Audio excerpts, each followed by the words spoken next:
terangno nggih cara madzhab Abu Hanifah banyu iku ora iso najis. Wis pokoke banyu ku nyucekno dadi ora iso napa najis. Tapi kalau dalam madzhab Syafi'i itu air yang tidak sampai 2 kolah. 2 kolah niku ukuran 1/4 itu sekira-kira 1 meter persegi. Berarti kiri kanan atas bawah niku napa? 1 meter niku pun 2 napa? Kula. Niku nak cara Imam Syafi'i jika air sebelum 2 kula itu kena najis sedikit rubah atau tidak rubah najis, nggih. Tapi kalau terlalu banyak meskipun kena macam-macam tidak napa? Tidak najis. Terus illa mata ghayyara kecuali yang rubah. Di misalnya ada limbah, ada kubangan besar gitu yang beribu-ribu liter tapi kok warnanya sudah warna coklat. Ya kayak tinja macam-macam itu dihukumi apa? Najis.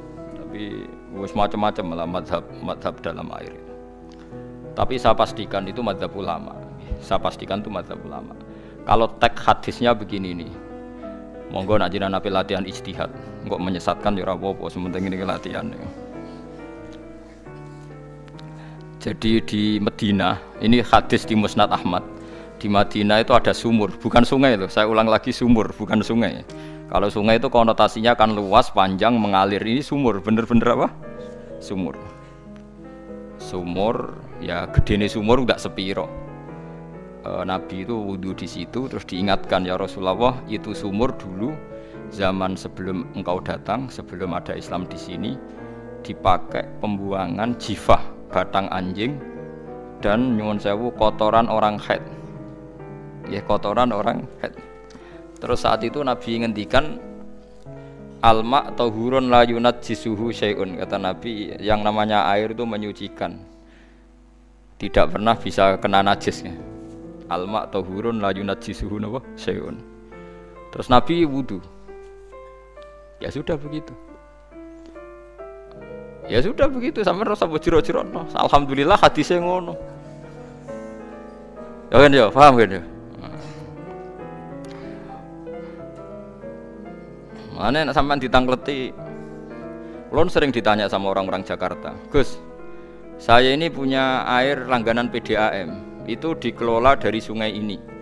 Padahal sungai ini mulai tinja sampai sapi tank macam-macam ya ke situ semua, Gus. Terus gak baunya karena kaporit. Itu gimana itu, Gus? Suci ndak itu? Terus saya tanya, "Lah kamu pakai ndak?" Ya sudah pakai, tapi tetap tanya hukumnya. Itu kan seperti yang di Jakarta itu kan misalnya yang diolah itu kan sungai macam-macam tuh, Gus. Lah itu yang limbah keluarga ya kalau untuk nyuci piring enggak apa-apa. Sapi tank macam-macam kan ke situ juga. Ya kan ya, cara kok istihad ya. Karena kalau menurut Syafi'i 2 kolah pun tidak ada pengaruhnya kalau terlalu banyak apa? Bahan yang apa? Najis, yang limbah itu yang najis. Ya jelas najis ya.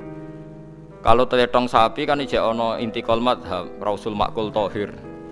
Kotoran hewan suci itu suci, masih banyak mazhab yang mengatakan bahwa kotoran barang suci itu suci, masih bisa intikal. Kalau kotoran manusia itu lebih kriminal, enggak ada mazhabnya itu. Jadi kotorane wedhus iku ana ulama sing darani suci, tapi nek kotorane ruhin gak ono. Nah, itu kan repot. Makanya kata sebagian ahli hadis, sebaiknya hadis itu tidak usah diijtihadi, pokoknya Nabi ngendikan begitu gitu. Ya sudah orang terus ya sudah begitu. Paham gitu. Terus seperti di sini misalnya yang di sini Gajah Wong itu kan atasannya sana mulai kali Code kan wong macam-macam. Mulai wong buang kotor air besar, air kecil kan lewat semua. Macam-macam. Makanya masalah air itu pokoknya sifatnya air itu ma'an tahura, sifatnya air itu mensucikan. Mensucikan itu 2 dalam mazhab Syafi'i itu. Air dan tanah. Ya, air dan tanah. Terus sama Abu Hanifah ditambah 1. Ini kalau sampean coba tidak apa-apa, api. Makanya kalau ada boto, cara kene apa Mus? Boto itu? Boto bangunan apa? Boto. Itu kan kebanyakan kan kadang kan tipak buahan pletong itu kan dia. Terus dipakai boto. Dicampur-campur, diulet-ulet. Terus dadi napa? Boto. Cara madzhab Syafi'i tetap najis, dipakai masjid tidak bisa karena sebagian bahannya dari apa? Najis. Cara madzhab Hanafi suci karena sudah dibakar. Karena api itu termasuk alat mensucikan. Alasannya Imam Abu Hanifah, orang yang fasik-fasik itu nanti disucikan pakai api neraka. Berarti api itu bagian dari alat mensucikan. Jadi misalnya Ruhin mau sholat dibakar, sholat suci gitu. Karena api itu mensucikan. Buktinya orang-orang yang masuk neraka nanti sebelum masuk surga kalau kan disucikan dengan api. Mana ada di neraka disucikan pakai air. Artinya kalau ada batu bata itu yang dipakai dari najis ya kemudian dibakar, itu berarti cara mazhab Hanafi suci. Alhamdulillah tuh. Jadi kita bikin masjid nyaman karena bahannya dianggap apa? Suci. Lewat apa? Lewat apa? Api tadi lihat.